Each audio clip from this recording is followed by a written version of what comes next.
Hello, everyone, and welcome to another episode of the Bold Take Scouting Podcast. Today, we're going to be reviewing the 2021 NFL Draft rookie class and how this first season in the NFL has fared for them. And obviously, we really all know which quarterbacks played well and which didn't, but there were some big surprises at that position in year one. Lots of doubt and things left to be seen in the next years in the NFL with how they perform. But we'd be remiss to not mention them. So, Alex, what are your initial thoughts after 1 year on this quarterback class? I'm gonna say surprised with some guys, and honestly, what we would have expected from a lot of other guys. Some people are disappointed with how certain quarterbacks performed, and we'll talk about that. But they're rookies. We've said this time and time again. You can't expect Herbert, Burrow, even Mack Jones every year. Yeah, I agree. I think that it's really surprising that Mack Jones ended up being the best one just because he really wasn't one of our favorite quarterbacks last year. But when you consider the context, this year is a big reminder that situation is king in early NFL success at the quarterback position. Mack Jones fell into a great situation. Dropping to number 15 in the draft was a real blessing for him because not only did he get to work with Bill Belichick, the greatest football coach of all time, he got put into an offensive system that's really well developed, that keeps him within the structure, which accentuates his strengths of processing the football field, delivering the ball to the open target, and limits his weaknesses of being able to make a play when the play breaks down. I thought that they did a fantastic job of really just playing to those strengths, and that explains Mac Jones' success in year one that we might not really have thought was going to come because of the recent trend of these really athletic quarterbacks that can save the play when it breaks down. The Patriots really made sure that they didn't ask Mac Jones to do that, and it worked really well with a Pro Bowl year for Jones. Yeah, I think looking forward to the 2022 season and beyond, we can expect more of the same from Mac Jones. Mm-hmm. Obviously, we expect him to improve, be able to make his reads faster, decisions faster. But I mean, he has a really high floor, as we saw. Yes. Really good accuracy, decision making, and those things should just get better through time. And I think we can move on to maybe a guy you mentioned. Situation is king. A guy that exceeded his situation in Davis Mills, who was probably the second best rookie quarterback of this draft class so far. Yeah, I'd actually really like to get into some Davis Mills tape when I get the time because I didn't get to watch too much of the Texans. Most people didn't. Honestly, they weren't really on primetime television too often this season, but he had quite the turnaround. He had some disastrous performances. I'm thinking especially the Buffalo game earlier in the season, but props to him to really be able to turn that around, have a really good season. I've got to say I'm just really surprised. He only started 11 games in college. He looked really raw. I would have never thought that in that situation he would have been able to overcome it. But I think it's a really interesting situation over there because Mills has a serious shot at being the quarterback of the future for the Texans. And it's especially impressive when you look at these other guys who really couldn't transcend their situation, but that's expected. I wouldn't look at Davis Mills and then look at Trevor Lawrence, who struggled mightily, or Zach Wilson, who had a really rough first half of the season, or Fields, who struggled, and say that these guys who went in the top 10, top 12 picks really should have done a lot better. I think it's just credit to Mills on that. Yeah, I think what I did see from Mills, it was, again, similar to Mac Jones, good decision making. He was really safe with the ball. We saw he had a really high passer rating in the red zone, which is, again, extremely impressive for a rookie quarterback. And to me, that shows he's safe with the ball. He's not making horrible decisions, and he was able to bounce back from that horrible Buffalo game, like you said. Yeah, and to touch on the other guys that I mentioned, I think they just remain question marks. There's no need to panic. These guys were really good NFL draft prospects, and I don't want to hear from anyone that has changed. We watched the tape throughout their time at college, and particularly their last season for each of them, and they were top quarterback prospects. Trevor Lawrence was maybe not touchdown Jesus, like people wanted to call him, but he was as good as it gets at the quarterback position coming out. Zach Wilson's 2020 season at BYU was near perfect.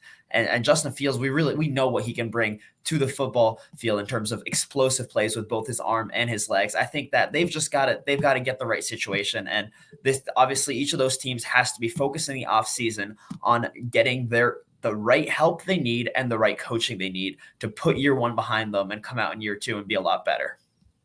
Yeah, I think starting off with Zach Wilson. Obviously, he had a really rough start to the season. We saw his disastrous game against New England. I think that injury, we mentioned this when it happened, it allowed him to reset. In the final 5 games of the season, he performed really well. He threw 0 interceptions across that span. He had probably his best game of the season against the defending Super Bowl champions and the Buccaneers. And he did that with a really poor talent pool. The Jets were without their top 3 receivers most of that time. So, again, situationally, really bad situation for Zach Wilson. But for me, what I saw as a Jets fan, I watched plenty of these games. The games appeared to start to slow down for him, and he was making better decisions. So I would attribute, the rough start, decent finish to getting used to the NFL speed, NFL defenses. Because remember, he came from BYU, much lower talent that he was playing against than the NFL.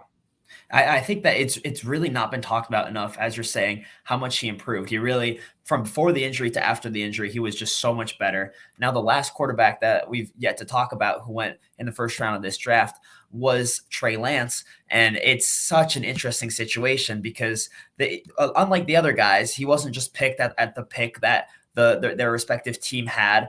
The 49ers went and gave up a lot of draft capital to go get Trey Lance.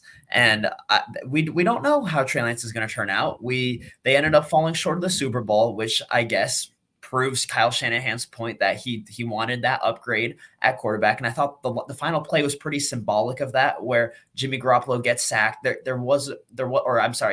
He's about to get sacked and he throws an interception. And there wasn't much that he could do there. Kyle Shanahan wants the guy who can escape that pocket and make a play. We don't know how Trey Lance will develop. I think only time will tell there, but that really showed us why that move was made. Now, what I think is really interesting is look at how good the non-quarterbacks that were drafted towards the top of the class were. I mean, when you compare especially to the previous year in 2020, where guys like Jeff Okudah, Simmons, Derek Brown have really disappointed, we already have some stars in Kyle Pitts, Jamar Chase, Jalen Waddle, Penei Sewell, Patrick Surtain, Micah Parsons, Rashaan Slater. It is actually incredible how well these guys played in their rookie year. What I thought about recently is what would have happened this season for the 49ers if instead of picking Trey Lance, they picked one of these star players. Now, be it at number 3 where they ended up picking, they could have had a guy like Jamar Chase, but more realistically, they wouldn't have made that trade for a non-quarterback, and they would have been picking at 12, where they could have jumped up a couple spots and gotten Micah Parsons, or they could have stayed at 12 and gotten a Pro Bowl left tackle in Rashaan Slater. And there really wasn't much of a difference on the field between the 49ers and the Rams. It's hard for me not to wonder if picking one of those players would have changed the season for the 49ers, because in the end they made a pick, Trey Lance, that absolutely did not make their team better this year, and they were that close to the Super Bowl. Yeah, that's a really great point that you put out there. Like you said, they were really similar on the field to the Rams, and honestly, I think the bottom line, the Rams have better players in some positions, 49ers in others. It came down to the quarterback. We see why the 49ers want to move on from Jimmy Garoppolo, like you said. But I believe, they could have made the Super Bowl with Jimmy Garoppolo and potentially won because of how good that team is around him. Yeah, he doesn't elevate the 49ers at all, but like you said, maybe trading up, getting a guy like Micah Parsons. Imagine what he would have done for that defense. I mean, they already have a very good pass rush, really good linebacker core, but Micah Parsons would have taken that to a whole new level. Imagine having to deal with Nick Bosa, Micah Parsons, or getting a guy like, maybe Devontae Smith if they traded up a few spots, or a guy like Patrick Surtain to play cornerback. So I think they could have done so much.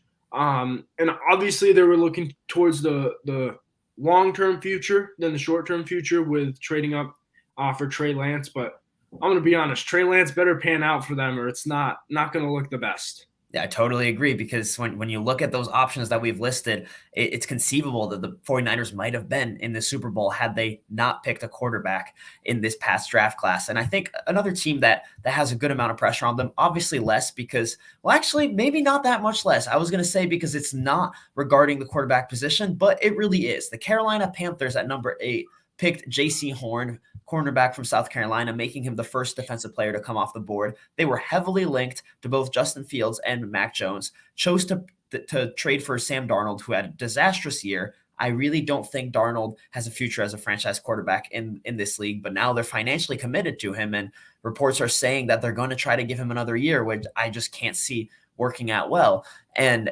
even besides not going quarterback, J.C. Horn obviously got hurt, so we're not going to talk about whether or not he can be as good of a player as the other guys around him in this draft class. But man, he has a lot to live up to. With when you see Pitts, Chase, Waddle, Sewell picked before him, Surtain, Parsons, Slater picked after him, and man, Mac Jones playing that well does not look good for the Panthers here. I think that J.C. Horn has a lot on his shoulders to live up to everything that they passed on, both at quarterback and at non-quarterback. Yeah, I think especially at tackle. Obviously you talked about quarterback, but tackle too. Obviously Sewell was gone, but they have a pretty big need at tackle, and they passed up on Rashaan Slater. Yeah, I really thought that they were going to end up taking Rashaan Slater at that pick when they were on the clock, and I was shocked with the pick of J.C. Horn, especially because he went ahead of Patrick Surtain, who I think both of us had as our cornerback one. Yep. But honestly, the best case scenario for the Panthers that might, help them take a little bit of this pressure off their back is if they stink this year and next year are able to take one of the top quarterbacks who may or may not end up panning out for them. I know that's kind of a lot of things have to go right, so to speak, for them. But if they do play very poorly this year, which is not out of the realm of possibility, they get, maybe a top 3, top 5 pick. They could end up picking one of those quarterbacks in the 2023 draft that, it all could work out in the end for them because J.C. Horn did play fairly well before he got injured. So, I think I'd still argue Surtain would have been a better pick. But I think if Horn didn't get injured, he would have been, one of the he would have been in the conversation with all the other top rookies that were taken up in the top 10.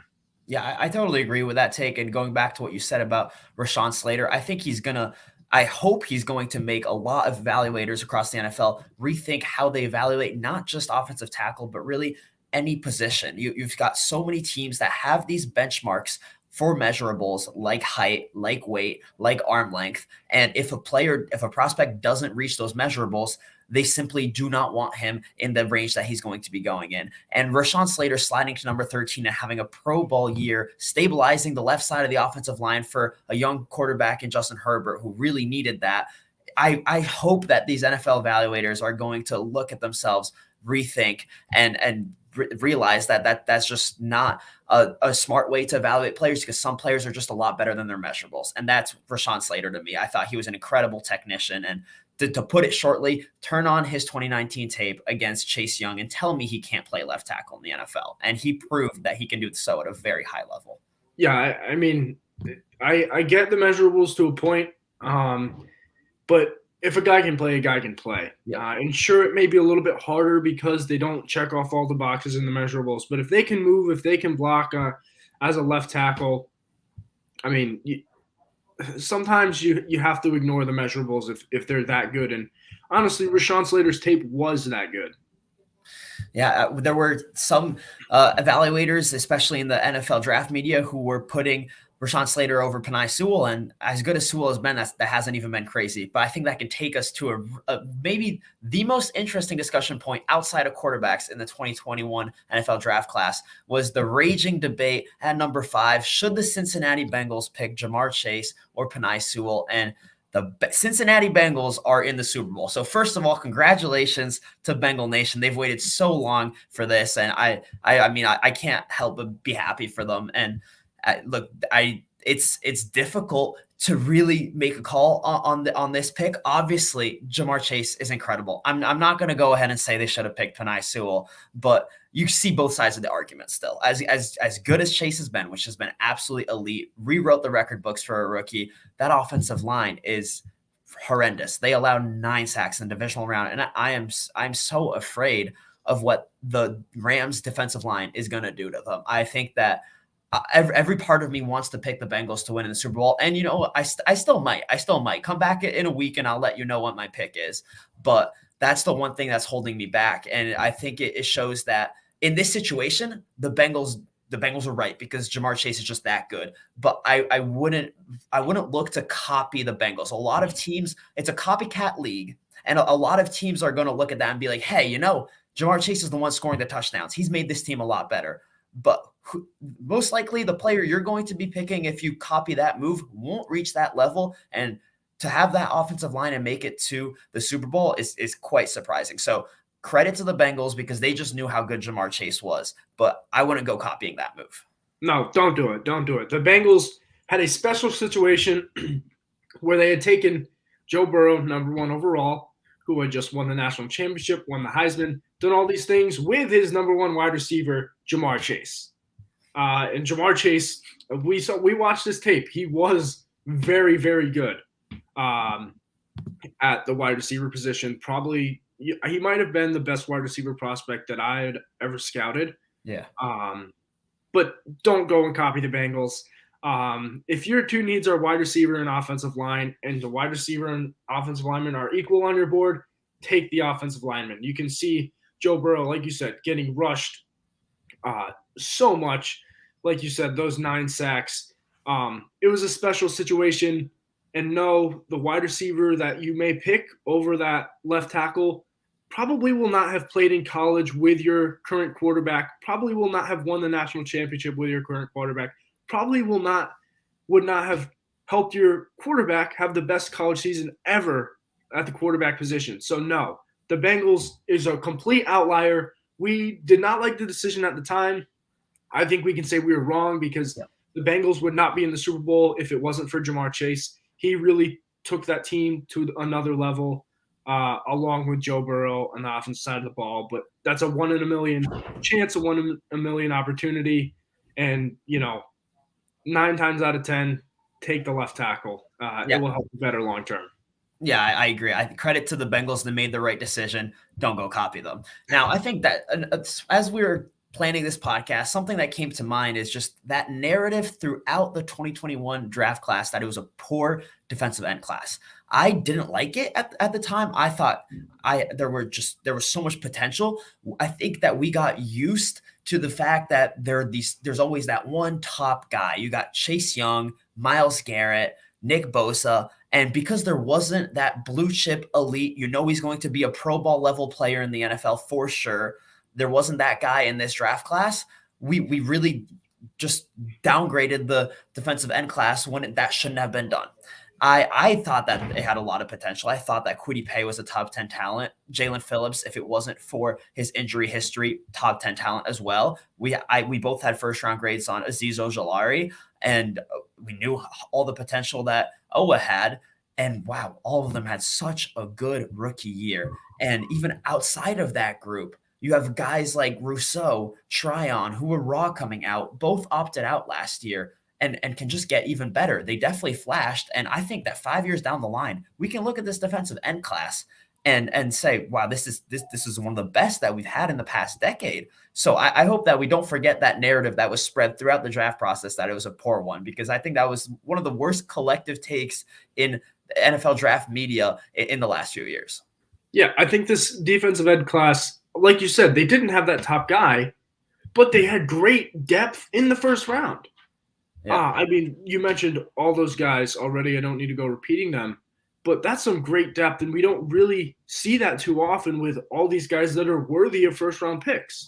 I would argue we didn't have, first-round grades on Rousseau or Owa, and I would argue maybe if Rousseau didn't opt out and he continued to refine his skills, he may have also gotten a first-round grade from us.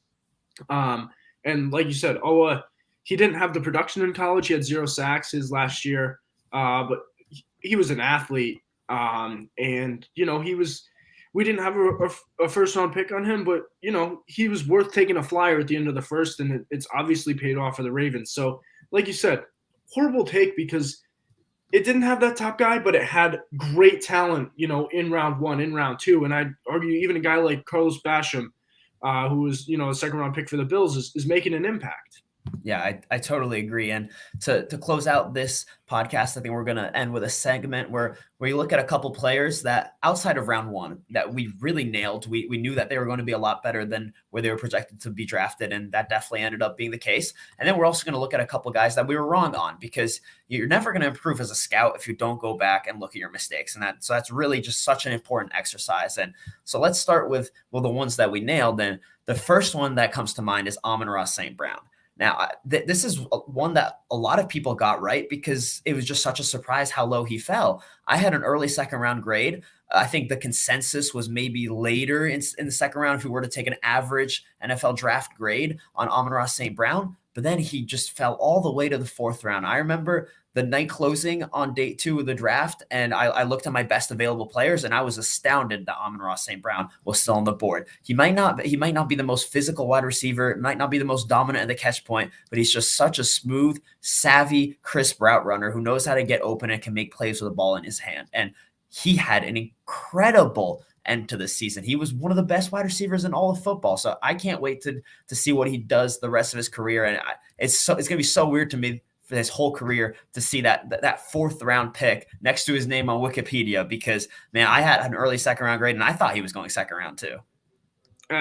Just to go back to that Bengals discussion for a second, anyone that wants to copy the Bengals, copy the Lions. Take Penei Sewell, take a wide receiver. You don't have to wait till round 4 to take a wide receiver. You can take a guy in round 2 or 3. You get your tackle, you get a very good wide receiver also. Back to the discussion about guys in day 2 and day 3 that, we really liked, that we were right on. Another guy, Jeremiah Owusu-Koramoah. And I think a lot of people were also right on him. I think a lot of people did have, first or early second round grades on him. Both of us had, that mid first round grade. And he didn't fall due to his talent.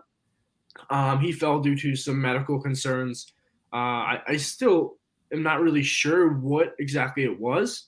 But, that just comes to show you that guys that fall due to some medical concerns that may be overblown make great value picks on, day 2 or even day 3. And we'll talk about another guy like that in a second. But, Jeremiah Owusu-Koramoah, he can really do everything for the Browns. He's showed great tackling ability, great ability to, run across the field, get into coverage. So a great pick for the Browns on day 2. Yeah, I think that when you're looking at injuries, you have to be really concerned with a recurrent injury history, just not being able to stay healthy throughout college. But when you see these medical flags pop up the week before the draft, the month before the draft, because of just the extensive medical evaluations and testing that goes on in the pre-draft process, that's where you really just shouldn't react that harshly. The NFL always does it. And at the end of the day, I understand they probably can't do much differently, because if your team doctor says no, puts that red flag, and you're looking at your board and you see a player that's completely clean medically, and this guy that something popped up, you really don't know, it could be serious, you're not going to pick him. And that's why they end up falling so far. But time and time again, we see it working out. And as you alluded to, the other player that falls into this category is Trey Smith. He had blood clots in his past, which caused it to be a big red flag in his draft profile. But those were well behind him. And he went in the 6th round and was a good starter for the similar. And that just is another case of that. But all right, enough of gassing ourselves up. We're going to go look at where we were wrong. A couple of guys that we really just missed on. It happens. It happens to everyone. It happens to NFL teams all the time. But the important part is learning from it. And the first one was Pat Fryermuth. We both had 3rd round grades on him. He wasn't the second tight end on either of our boards, yet he ended up having what's a really rare rookie year. He got overshadowed by Kyle Pitts, but Kyle Pitts is a unicorn. He's not coming around in the next 5 years. Pat Fryermuth had a year that so few rookie tight ends have, because it's just not a position that players are successful at in year 1. And I think that it goes to show that you got to nail the finer aspects of the position. We really liked a guy like Tommy Tremble because of all the upside he had, all the flashes he showed, but he wasn't a guy who knew how to get open in the NFL from day 1, and we don't know if he'll ever figure it out. Big fans of him, and it could still happen one day. We see that developmental arc take off in years 2, 3, 4 for a lot of tight ends. But Pat Fryermuth wasn't spectacular, not the best athlete, but he knew how to get open in tight spaces, and that resulted to having that many touchdowns this year. Yeah, and I think, he also showed very reliable hands, and he became, you could argue, Ben Roethlisberger's most reliable target towards the later half of the season. Yeah. You could see Roethlisberger always looking for him. We know Roethlisberger couldn't move, so any sense of pressure, you would see him look to Fryermuth to see if he was open. He had quite a few touchdown catches as well. So definitely a guy we missed on. And he was a guy that could kind of do everything, but not really do anything elite. But he did everything well. Yeah. And that's definitely something that's very important. When evaluating rookies, you got to balance the scale of this guy can do some stuff really well and some stuff he either needs to develop on or he's not great at. And this guy is just all, well-rounded. And that can kind of bring us to our second guy that we want to talk about, and Nick Bolton, who I think we had a grade right about where he was picked, the late second round. But I'd argue that was a miss. I think we should have had at least an early second round grade on Nick Bolton based on how he's played for the Chiefs. And he's a tackle machine. He led all rookies in tackles, and you just see him constantly filling the holes, stopping running backs at the line of scrimmage. Really strong, sound tackler, and even affecting the game on occasional blitzes up the middle. And our kind of issue with Bolton coming out was he wasn't the best in coverage. His lateral movement and moving backwards to me wasn't the best. And that's kind of what knocked him, because he said, if you're a linebacker in today's NFL, you need to be able to cover to be, a star. And Nick Bolton's kind of putting that theory, to bed a little bit because of how good he is in the run game.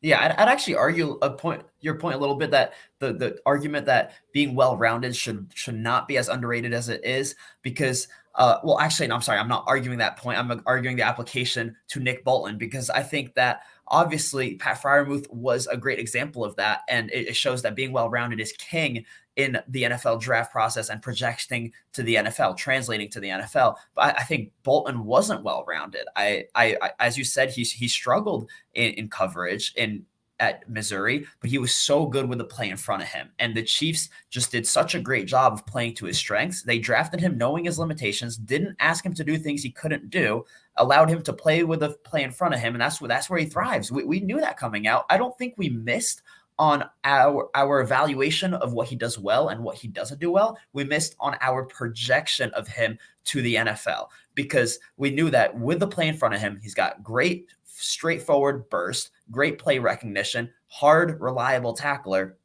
but he's not that great laterally. He's not great covering the run sideline to sideline or being in man coverage. That's just not what the Chiefs ask him to do. So I think that's just a case of a team knowing exactly what to do with the player they draft.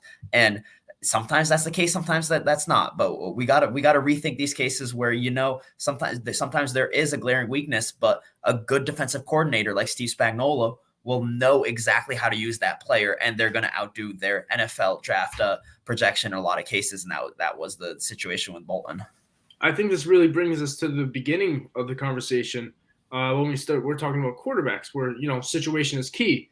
And I think for guys that are very good in some areas and lacking in others, situation is key. For guys that are maybe more well-rounded, they can kind of fit onto more teams, and that might be why some guys that are more well-rounded may go ahead of guys that, are elite in one area and lack in the other, because those guys have to fit the team. The team has to know what to do with them, whereas somebody that's well-rounded, like Friarmuth, any team could really pick him and say, all right, he's good at kind of everything, so he fits our system. Yeah, I think that's a great point. And we always talk about situation with quarterbacks, but you're right. It's other positions too. Someone like Isaiah Simmons, I still can't believe can't be a good player in the NFL. He's just not being used right. So I think that really highlights Zayden Collins too. Yeah, absolutely. I think that the Cardinals, if they're going to keep drafting these unique linebackers, have to know how to use them. But this wraps up our podcast, our review of the 2021 draft class. It's going to be really fun seeing how these guys develop in the next few years. But we hope you enjoyed this analysis after year one, and we'll see you again soon for another episode of the Bold Take Scouting Podcast next Monday.